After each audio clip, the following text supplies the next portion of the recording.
அஸ்ஸலாமு அலைக்கும் வரஹ்மத்துல்லாஹி வபரகாத்துஹு. இன்று நாங்கள் எங்கள் கண்மணி நாயகம் ஸல்லல்லாஹு அலைஹி வஸல்லம் அவர்கள் காலை எழுந்தவுடன் ஓதும் ஒரு துஆவை பற்றி தான் பார்க்க போகின்றோம். அன்னை ஆயிஷா ரலியல்லாஹு அன்ஹா அவர்களிடம் கேட்கப்படுகின்றது, காலை எழுந்தவுடன் நபிகள் நாயகம் ஸல்லல்லாஹு அலைஹி வஸல்லம் அவர்கள் என்ன துஆவை ஓதுவார்கள் என்று. அதற்கு அன்னை ஆயிஷா ரலியல்லாஹு அன்ஹா அவர்கள் பின்வருமாறு கூறுகின்றார்கள். நபிகள் நாயகம் ஸல்லல்லாஹு அலைஹி வஸல்லம் அவர்கள் இரவுடைய நடுப்பகுதியிலேயோ அல்லது இரவினுடைய கடைசி பகுதியிலேயோ எழுந்தால் இந்த துஆவை ஓதுவார்கள் என்று. இந்த துஆவை நபிகள் நாயகம் ஸல்லல்லாஹு அலைஹி வஸல்லம் அவர்கள் தினமும் 10 முறை ஓதி வருவார்கள் என்று அன்னை ஆயிஷா ரலியல்லாஹு அன்ஹா அவர்கள் அறிவிக்கின்றார்கள். இதை ஆயிஷா ரலியல்லாஹு அன்ஹா அவர்கள் இவ்வாறு அறிவிக்கின்றார்கள்.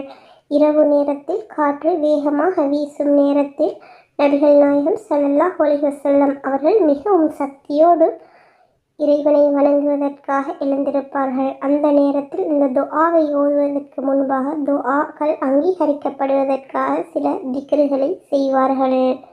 அந்த திக்ர்கள் என்னவென்றால், அல்லாஹு அக்பர் என்று 10 முறை கூறுவார்கள். பின்பு அல்ஹம்துலில்லாஹ் என்று 10 முறையும், சுபஹானல்லாஹி வபிஹம்திஹி என்று 10 முறையும் கூறுவார்கள். நான்காவதாக அஸ்தக்ஃபிருல்லாஹ் என்று 10 முறை சொல்வார்கள். ஐந்தாவதாக லா இலாஹ இல்லல்லாஹ் என்று 10 முறை கூறுவார்கள். இந்த 5 திக்ர்களையும் நபிகள் நாயகம் ஸல்லல்லாஹு அலைஹி வஸல்லம் அவர்கள் இந்த துஆவை ஓதுவதற்கு முன்பாக 10 முறை ஓதுவதை வழக்கமாக கொண்டிருந்தார்கள். பின்பு இந்த திக்ர்களை செய்துவிட்டு இந்த துஆவை ஓதுவார்கள். அல்லாஹும்ம இன்னி அஊது பிக மின் லீகி துன்யா வல்லீகி யௌமில் கியாமா. இந்த துஆவினுடைய பொருள் என்னவென்று பார்த்தால், யா அல்லாஹ், நான் உன்னிடம் இன்மையின் நெருக்கடியை விட்டும் மறுமையின் நெருக்கடியில் இருந்தும் உன்னிடம் பாதுகாப்பு தேடுகின்றேன் என்பதுதான் இந்த துஆவினுடைய பொருள். இவ்வுலகத்தில் நெருக்கடி எனும் போது நாம் பலவிதமான கஷ்டங்கள் துன்பங்களை சந்திக்க நேரிடும். வாழ்வில், வியாபாரத்தில், குடும்பத்தில், எங்களுடைய ஆரோக்கியத்தில், குழந்தைகளில் என்று பலவிதமான நெருக்கடிகளுக்கும் மன சஞ்சலங்களுக்கும் துன்பங்களுக்கும் துயரங்களுக்கும் சோதனைகளுக்கும் ஆளாக நேரிடும். இவ்வாறான நெருக்கடிகளை விட்டும் நாம் அல்லாஹ்விடம் பாதுகாப்பு தேடுவதாக இந்த துஆ அமைகின்றது. அதே நேரம் மறுமையில் எங்களுக்கு ஏற்படும் கஷ்டங்களை விட்டும் நெருக்கடிகளை விட்டும் அல்லாஹ்விடம் பாதுகாப்பு தேடுவதாகவும் இந்த துஆ இருக்கின்றது. ஈருலக வெற்றிக்காகவும் ஈருலக கஷ்டங்களை விட்டும் நாம் அல்லாஹ்விடம் இந்த துஆவின் மூலம் பாதுகாப்பை பெற்றுக்கொள்ள முடியும். இதைத்தான் நபிகள் நாயகம் ஸல்லல்லாஹு அலைஹி வஸல்லம் அவர்கள் செய்து வந்திருக்கின்றார்கள்.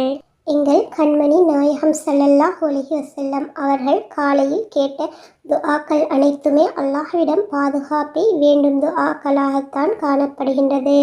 நாம் காலையில் எழுந்திருக்கும் பொழுது அடுத்தது என்ன நடக்கும் என்பது எமக்கு தெரியாது. எனவே நாம் எம்மை படைத்த இறைவனிடம் பாதுகாப்பை தேடிக்கொள்வது மிகவும் அவசியமானது. அல்லாஹ் எங்களை எல்லா விதமான நெருக்கடிகளை விட்டும் ஆபத்துக்களை விட்டும் பலாய் முசீபத்துக்களை விட்டும் பாதுகாக்க போதுமானவன். மறைவானவற்றை அறிந்தவன் அல்லாஹ் ஒருவன் மாத்திரமே.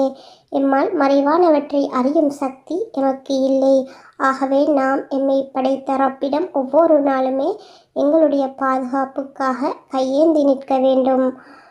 இதைத்தான் நபிகள் நாயகம் ஸல்லல்லாஹு அலைஹி வஸல்லம் அவர்களும் செய்திருக்கிறார்கள். எனவே நாமும் இந்த துஆக்களை ஒவ்வொரு நாளும் நபிகள் நாயகம் ஸல்லல்லாஹு அலைஹி வஸல்லம் அவர்கள் எந்த முறையில் செய்தார்களோ அதே முறையில் செய்து வருவோம்.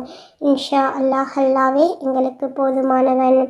ஈருலகிலும் அல்லாஹ் எங்களுக்கு வெற்றி தரட்டும். நெருக்கடி இல்லாத உலக வாழ்வையும் மறுமையினுடைய கஷ்டங்களை விட்டும் அல்லாஹ் எங்களை பாதுகாக்கட்டும். அஸ்ஸலாமு அலைக்கும் வரஹ்மத்துல்லாஹி வபரகாத்துஹு.